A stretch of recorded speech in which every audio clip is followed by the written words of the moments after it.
Hello and welcome to week 12, not week 8, like I said in the last take. As you can see, Aaron and I are back in his garage, and we managed to twinsy today at work, so we said, well, Aaron was going to change, but he's going to wait until after we're done, so... That's right.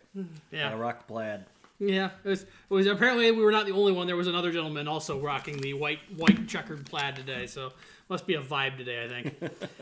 All right, in week 12 results, I pulled down the high score for once, actually. First time this season, my Detective Pikachu with 145.9 over Trent's Deucing in La Porta-John, 101.1. Narrowly avoiding the biggest blowout again, thanks to Scott and Pope, but we'll get to that later. Yeah, I mean, starting with Scott, obviously the big winner there with Barkley, 49.2 points. Holy cow, one hell of a game. Looking at the rest of the players on his team, the really only one that really jumped out was Puka, getting up to over 20 points. Otherwise, everybody stayed under 20, had Likely getting 0. Kicker getting half of what he was supposed to. So Barkley really helped out on that one. Not quite enough for that complete blowout, but otherwise, I mean, Trent on the other hand had a couple of players who did really well, right? Folk, getting 19 points, which was not the highest kicker's score this week, which is impressive. Seattle getting 22.5, just really had another 3 players under 5 points that really brought him down. Yeah, I had Sam Darnold at 21 for Trent also highlighted. It was a really good game from him. Yes, I didn't circle the Isaiah Likely pick. There was down to picking up a third-string waiver wire because both of my IR spots are filled with my 2 tight ends that I literally tried to trade either one of them away. I'm like, well, if I keep them, at least one of them will be there if one of them's hurt. Well, it turns out they were both out this week, so not helpful. Saquon, obviously, this week, 49 points. It was the 8th biggest rushing game of all time since, 1960 or something like that. It's crazy, and I'm glad that I've gotten the benefit of this one compared to the Jamar Chase one a couple weeks ago where everybody was jealous about that one, so really happy with that. Also, I'm really happy with Bob Bo Nix has been performing as well. He's been balling out for Denver, so cool. Moving on to our next game, that is the biggest blowout, which we just kind of previewed a little bit. Scotty B and Josh, 144.4 over Eric, 78.5. Scott and Josh reign supreme in the Battle of the Popes. That they did. Had a couple really good scores, right? Smith coming in at 23.5, more than doubled expectations. Dicker the kicker, 16. It turns out it was a pretty good week for kickers. Had a couple missteps, right? Making the wrong choices. Stafford could have brought in 19 points to Goff's 10, and Addison with 33 points compared to Evans' 11.8 in that flex spot. But obviously didn't make that big of a difference. Most of the players scored about what they were supposed to, and just had those couple big blowouts that put him over. Where Pope, on the other hand, had player at 2.5, 3.5, 9.5. Quarterback only bringing in 10 points, not that great. Herbert on the bench could have brought in 17.5. Only other thing he could have done was, Warren, 16.5 versus Robinson. But at the end of the day, none of it would have mattered. Yeah, heck of a bench battle here. 68-66 on the bench. For reference, I think I had 0.2 of a point on mine, actually, on the bench this week.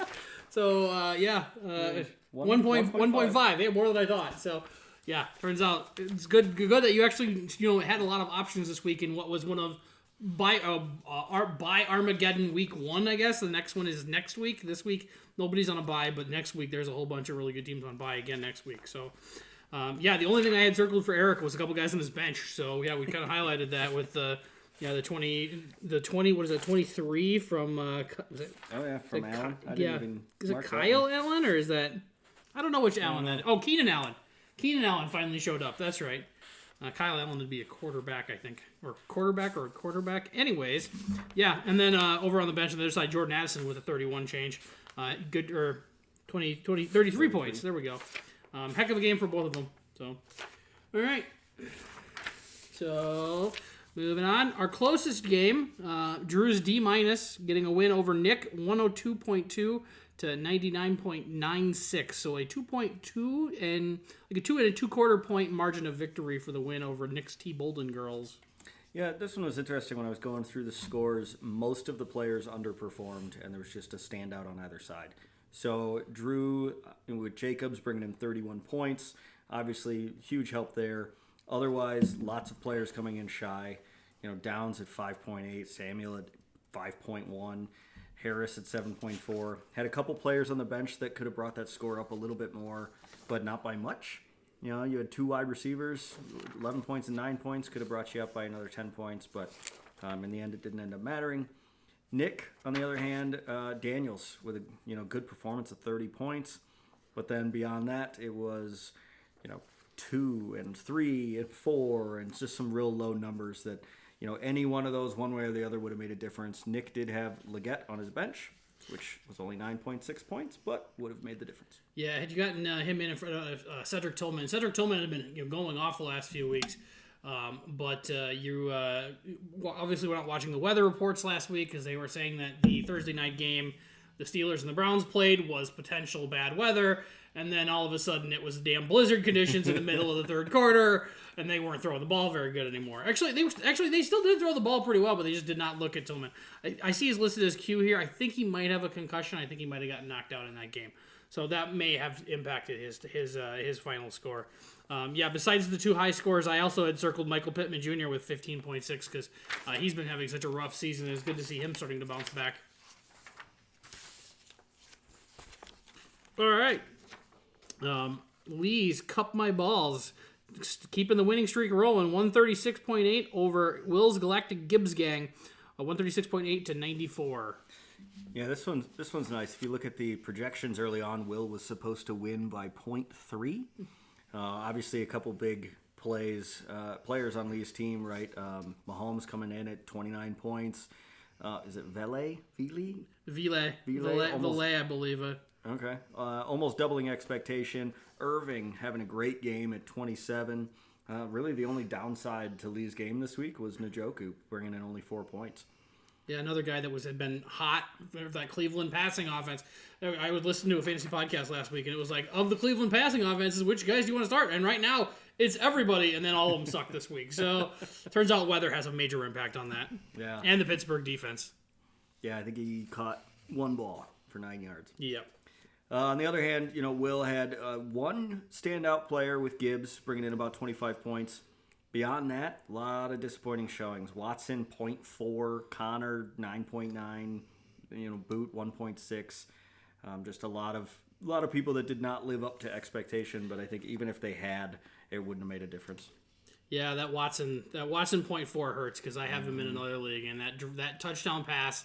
It was going to be a 12-point play. He had a 51-yard play and just hit him in the hands, walking into the end zone, and he dropped it. So it would have been a nice bump for you there, but it was not to be. Yeah, I mean, if you're looking at your bench, Will, you only had 2 points and change on your bench, so you really had nothing to go more this week.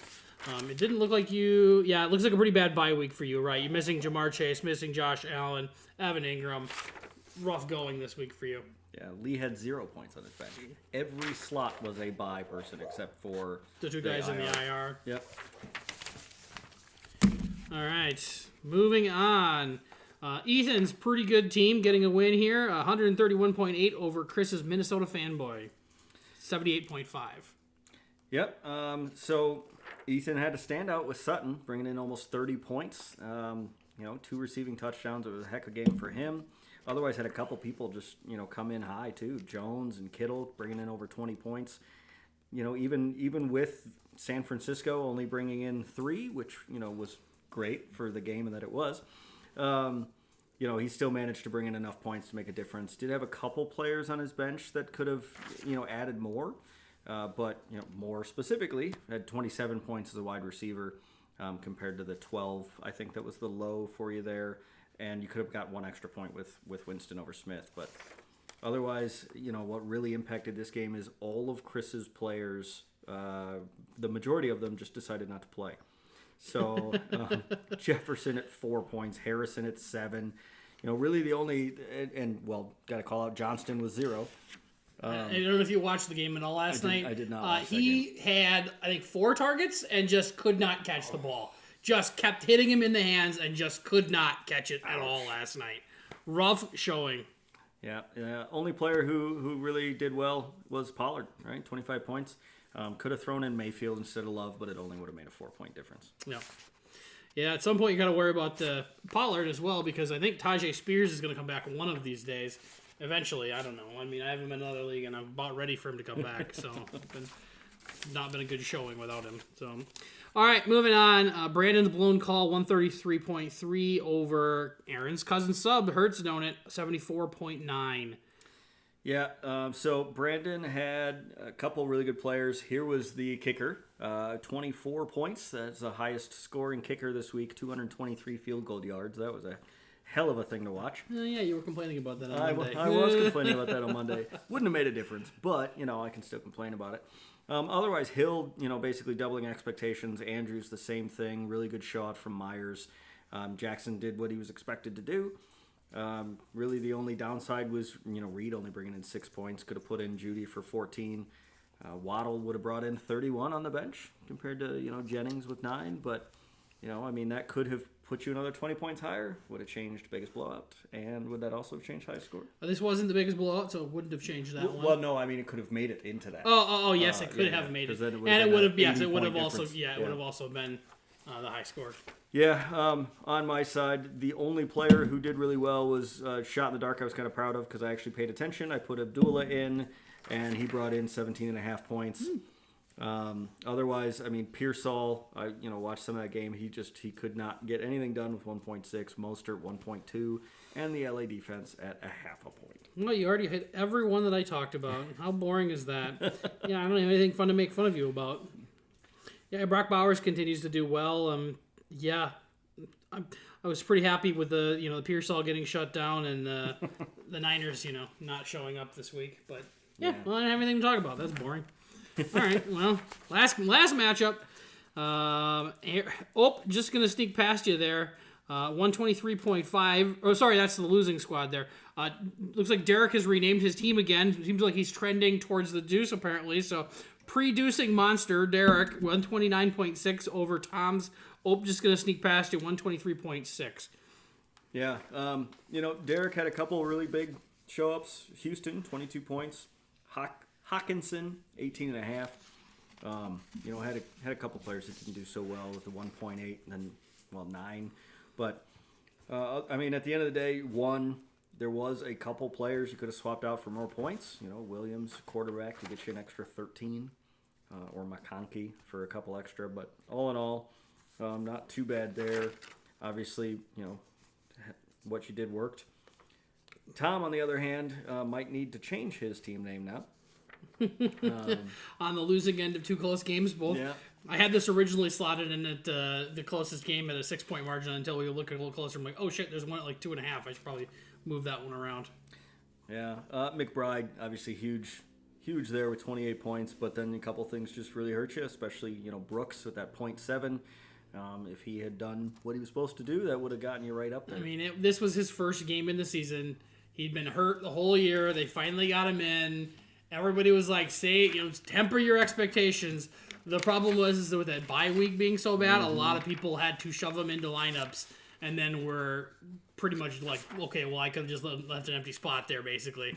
I did that in the Colony League, in our work league, so I lost to Scott Christensen, which is the other guy that was wearing one of these shirts today. So it seems to be a pattern, I guess. Yeah. Yeah, you hit everything I was going to cover. Cool. All right, that's all the matchups. Some couple other updates, just some update on the IDP leagues. I have 6. So this week, in terms of scoring, my team led the scoring this week with 62.5 points, followed by Tom's team coming back with 57.5, coming out of the basement a little bit. Aaron's team was in third at 47, and Scotty B's team was in fourth at 42.5. Now, overall, Scotty B still ahead by about 38 points over me in second. Aaron is 56 points behind the leader right now, and then Tom is 103.5 back. So some distance to make up there, but good showing this week. Hopefully you can keep doing that again. Also, in terms of bets this week, I won another 6-pack of beer off of Ethan because I bet that the Packers would beat the Niners. So now he owes me 2 6-packs of beer. I already gave him. He was like, "What do you want? What do you want?" I'm like, "Well, I gave you one of them, and you can figure out the other one on your own. Whatever you buy me for the other one is fine." So, and then finally, I've got the standings for the playoffs. I probably won't post them into the video If you want me to post a link for this, I can post that later. But otherwise, the top 4 teams are all in at this point, according to projections. In terms of Yahoo, if you look at that, the only teams that have actually locked up playoff spots at this point are Lee and Ethan, which boo. But Nick and Will are basically locks according to this. They've got Nick's got a 0.1% chance of getting 6th and no shot of 7th. Will's got a 0.5% chance of 6th. So looking really good at that point. Down at the bottom, really nothing has changed. There's still just the 3 teams that have locked up that are completely eliminated from the playoffs. Aaron's still holding on to his 1.2% chance of making that playoffs. It's gonna happen. Yeah, it's gonna happen. There you go. I moved up with the win this week. I'm 85.5 or 85.7% chance, so I'm looking in a good spot. And then from there it goes. Eric is sitting in the next best chance with 62%, and then the rest of the teams are all in the 19 to 6% range. So, as always, this is just based off of the numbers so far and what the projections are going to look forward. Of course, all of your day-to-day moves and your waiver wires and buys and all that kind of stuff will factor into that. So, and who you have to play next week. So, with just I think just 2 weeks left in the regular season, right? This is week 12. We play through week 14, 15, and then playoffs are 13, 14, and then playoffs are 15, 16, 17. So, yeah, we are closing in on the end of the regular season. That's it for us this week. We've got a Tuesday night pool league, so we're going to go shoot some pool here shortly. Anybody got anything else? Nope. Nothing? All right. Cool. That was my inner meeting coming on. Yeah, Anybody got anything going? Yep, I heard it. Oh, God. It just blends into my day so much. All right. Everybody have a good one. We'll catch you next time.